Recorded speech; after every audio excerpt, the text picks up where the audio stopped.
786 এই তিনোটি নম্বরে ଆପଣ ନିଜ ପସନ୍ଦର ଯେକୌଣସି ବିବାହିତା ସ୍ତ୍ରୀ ବା ଝିଅକୁ ନିଜ ଆଡ଼କୁ ଆକର୍ଷିତ କରିପାରିବେ। କେବଳ ତିନୋଟି ସଂଖ୍ୟା 786।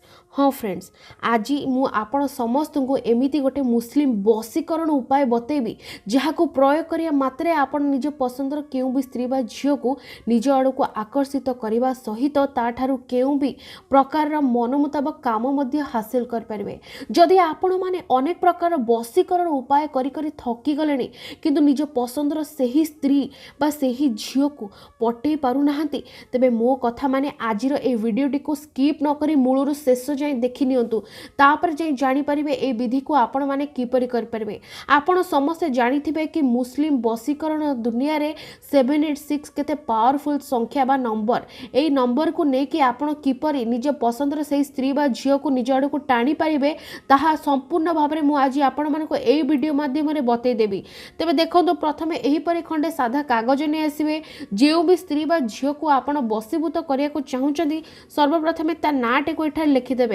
मनकर ता ना होची मिता, आपण एठारे मिता लिखला परे ता तळे 786 लिखिबे एवं चारिपटे आपण कोन करिवे बॉक्स टी आंकी देबे। देखंतु एही परि कला परे आपण ता तळे कोन लिखिबे निजर ना, मनकर आपण को ना होची जीतू, एतिक जिनस लिखिबे। मु आपन को पाखरु देखि दउची एतिक जिनस लिखला परे मु आपण मान को गोटे मुस्लिम बशीकरण दुनियार सबुठारु श्रेष्ठ बशीकरण मंत्र बतेबी जहा को आपण तळे लिखिबे। तबे से मंत्रटी कोन देखंतु, या भस्लम या रबिया या आलम। एठारे जेहेतु आपण मिता को बशीभूत करिया चाहछन तेणु करी एठारे ता ना लिखिदेबे मिता एवं एडी लिखिबे रुक्साना। मैं आपन को पाखरु देखि दउची, आपण माने चाहिले स्क्रीनशॉट मध्य करि पारंती। संपूर्ण रूपे एतेक जिनस आपण को लिखिबार अछि एवं तापरे कोन करिवे ध्यान सहित सुनंतु। तबे आपण सर्वप्रथमे ए कागजटी को निज हाथ रे एही परि धरिबे एवं जेउ भी स्त्री बा झियो को आपण एटारे जहा ना लिखिचंदी जहा को बशीभूत करिया को चाहछन ता नाटी को केवल 7 थर उच्चारण करिवे। मिता मिता मिता ए परि लगातार 7 थर उच्चारण करिवा परे 8 थर आपण निजर नाटी को उच्चारण करिवे। जीतू जीतू ए परि 8 थर कहला परे आपण 6 थर कौन करिवे ए मंत्रटी को पढ़ी नेबे।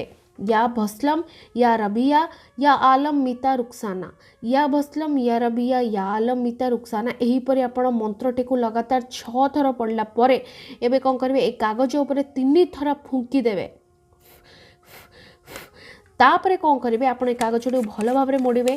ए कागज को मोड़ी सारा पर आपको कौन करिवे मने कि फ्रेंड्स मैं आपन को कहि दउची आपको भल भाव में कला सूता नचेत कला कपड़ा रे बांधी देबे एवं जो भी स्त्री बा झीर ना ठार लिखचंते एठार मितार ना लिखचंते ता घर सामना को जिवे एवं घर सामना को गला पर आपन को गोटे छोटिया काम करिवार अछि ता होची ता घर को अनेक आपन ए कागज को जाली दे आसीबे।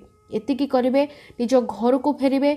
फेरिबा बाटरे ना कहा सहित कौन कथबार्ता करेंगे ना पछकू बुली चाहिए। एतिकी तो आप निहाती भाव में मन रखिए। घर को फेरिबा परे आपण कौन करेंगे केवल 3 थर से स्त्री बा झीर नाटी को उच्चारण करदेवे एवं आपण जो भी लुगापटा पिंधिकी जाइछन ताकू तुरंत बदलाई देवे। एतिकी करंतु 24 घंटा अपेक्षा करेंगे। मु ग्यारंटी दउची से स्त्री बा झियो जेउटी थिले मध्य केवल 24 घंटा मध्य आपण सहित कथबार्ता करिवो नचे निजे आसी देखा करिवो आपण को भल पाउची बोली करिवो।